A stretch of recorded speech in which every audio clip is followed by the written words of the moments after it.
is the fabric of our nation.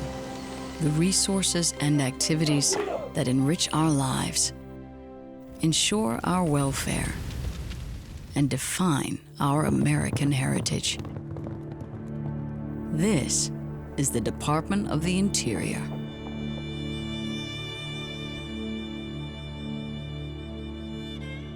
Memories linger in these hallways, the beauty spots and scars of political history, etched into its foundation and painted on its walls. The Department of the Interior was first known as the Home Department. It was established 77 years ago, and since that time its activities have been intertwined with the internal development of the nation itself.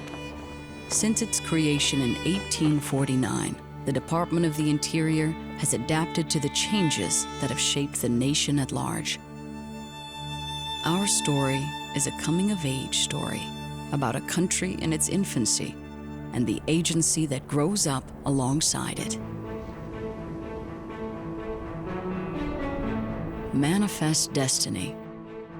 Promise of land and fortune inspires the nation to push westward, to explore old boundaries and draw new ones. Be it enacted by the Senate and House of Representatives that any person who is the head of... Enabled by a growing network of railroads and encouraged by legislation promising free land to any homesteader willing to claim it, a tide of settlers venture out in search of a new life in the American West. It is a race to the frontier that offers a new beginning and opportunity for some, but displacement and tragedy for many. An act to provide for the exchange of lands with the Indians and for their removal west of the River Mississippi, be it enacted by the Senate and House of Representatives. An act to provide for the allotment of lands in severalty to Indians on the various reservations. Perhaps more than any other department of the federal government, the Interior Department really does embody the history of our country. The story of our country's struggles to expand the horizons and make real the promise of America for all Americans. Closer than ever, the wilderness looms on our doorstep, waiting to be explored. There is something romantic in the thought that, in spite of the restless activity of our people, vast tracts of the national domain yet remain unexplored. New York Times, 1871. The Interior Department rises to the challenge and sends out surveyors and scientists to study the land. These explorers map and document this uncharted territory and make discoveries that ignite the imagination. What a world of grandeur is spread before us. Cathedral-shaped buttes towering thousands of feet, ledges from which the gods might quarry mountains, and canyon walls that shrink the river into insignificance. John Wesley Powell, United States Geological Survey.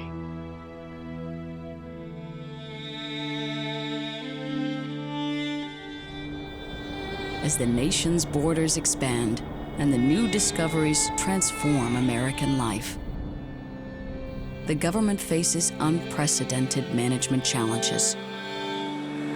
The Department of the Interior must evolve with this changing world.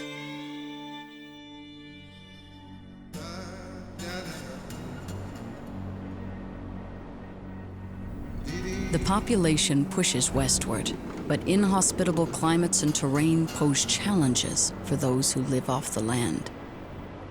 An act for the construction of irrigation works for the reclamation of arid lands. Reclamation Act, 1902. The Interior Department builds hydroelectric dams in regions plagued by drought. Here comes the water from the Grand Coulee, rushing toward the dusty acres. This is the moment which people in this area have waited for more than a quarter of a century. The dams bring water and power to the arid West, creating habitable, arable land for generations to come.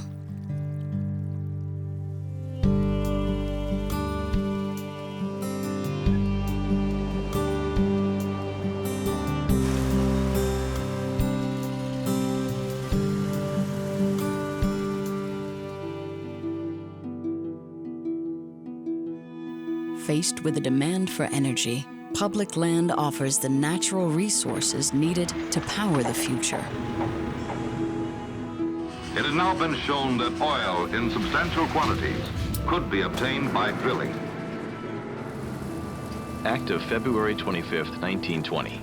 An act to promote the mining of coal, phosphate, oil shale, gas, and sodium on the public domain. Be it enacted by the Senate and House of Representatives. Leases on the land managed by the Department of the Interior fuel the economy and hold promise for a prosperous future.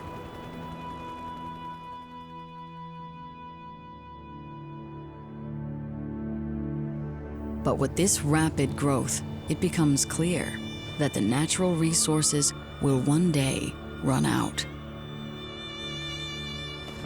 There came as cries from the wilderness, warnings against the ravaging of our forests, the waste of our topsoil, and the dissipation of our oil reserves. We come to learn that land management is a balancing act between use and conservation.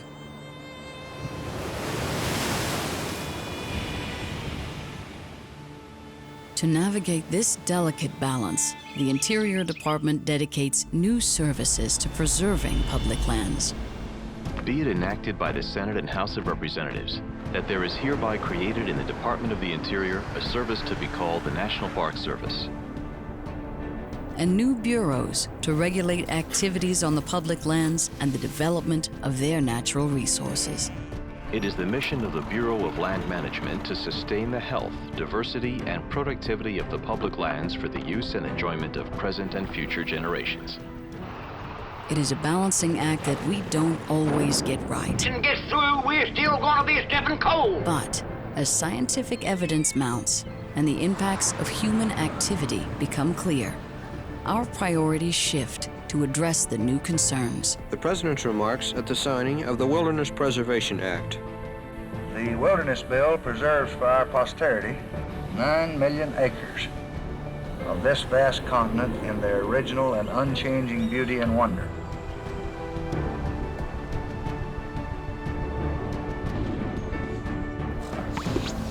Nothing is more priceless and more worthy of preservation. Those are the words that Richard Nixon said when he signed the Endangered Species Act. As stated in our American Constitution, men and women have certain rights. But I also think the landscape has certain rights. Wilderness itself has certain rights. The bill before me now, the Alaska National Interest Lands Conservation Act, is one of the most important pieces of conservation legislation ever passed. As the Interior Department's role in protecting our natural heritage grows, so too does its responsibility to protect our cultural heritage. Our historical treasures at risk of destruction at the hands of looters and developers. The people look to the Department of the Interior to safeguard the nation's memories and its cultural legacies. The Congress finds and declares that the spirit and direction of the nation are founded upon and reflected in its historic heritage. The historical and cultural foundations of the nation should be preserved as a living part of our community life and development.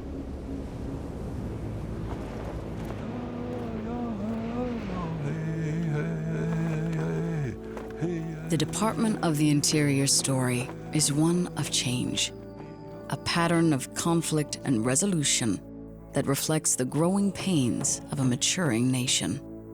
Quite a bit has changed for the Bureau of Indian Affairs since its inception in 1824. What started as an office to negotiate treaties between the federal government and Indian tribes has grown into a bureau that looks to help tribes become more self-sufficient.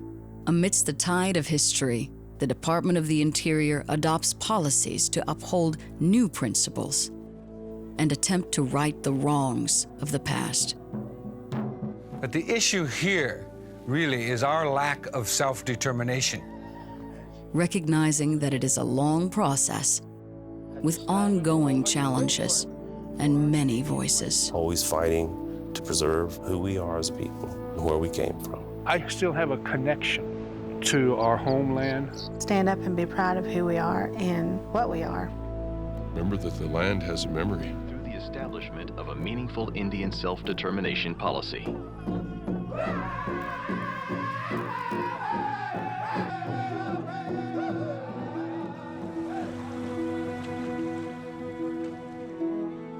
From honoring our commitments and trust responsibilities to the tribal nations, the historic settlement with George and other American Indian farmers and ranchers, to preserving sites, icons, and memories of the past. Harnessing energy from the land, the wind, and the sun to drive our economy and secure a sustainable future for all Americans on this continent and across the seas. Ensuring the health of our waterways and the health of our lands by managing the impact of our activities and extinguishing threats to our natural resources. And you guys have your regulation books as well? Through the scientific study of our landscapes, our wildlife, a younger male, and of our marine environments.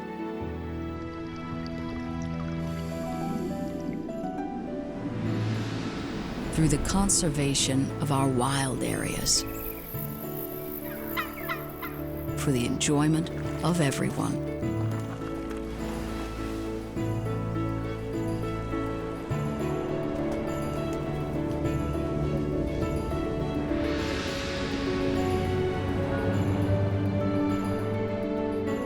Shaped by the events of the past, the Department of the Interior has become an agency of many responsibilities.